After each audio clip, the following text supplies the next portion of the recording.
first, the battle for younger voters. I mean, how do their priorities differ from those of their parents and their grandparents? Tonight we hear a whole range of views from 18 to 26-year-olds. Our social affairs correspondent Jeremy Ball reports.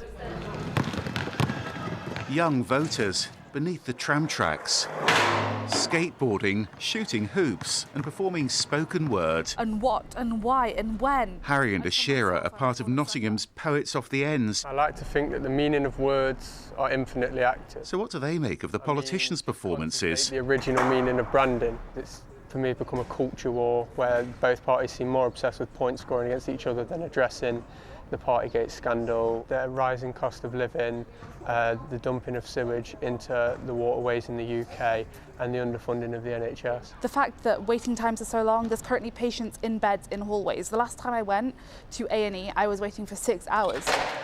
I am going to vote, but I haven't decided yet. I'm not voting for Conservatives, but I'm not sure if I can let myself vote Labour because they're not as left-wing as I want them to be. So basically this calf was born a few days ago. But very different priorities here at Phil's dairy farm near Ashbourne, where shrinking profits and shrinking subsidies have collided with a workforce crisis. In previous elections I voted Tory, but what I need is a promise that they're going to value British food. It's got to be set that 50p is the amount the supermarket can pay me for my milk.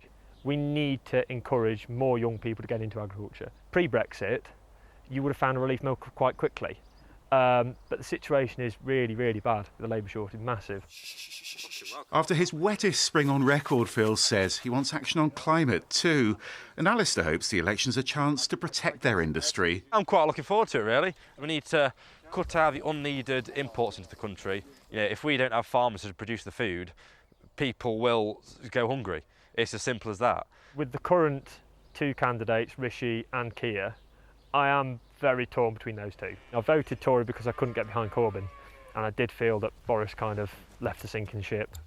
I've been reading up on what Reform UK have been doing. Everything they were saying is what I want the government to do.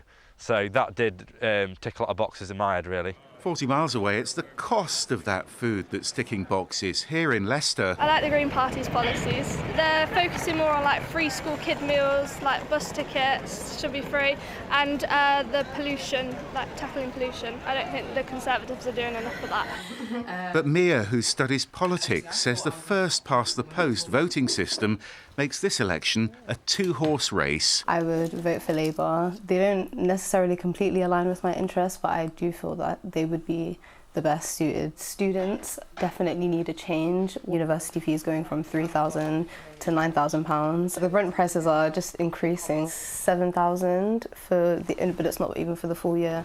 Back in Nottingham, there's everything to play for.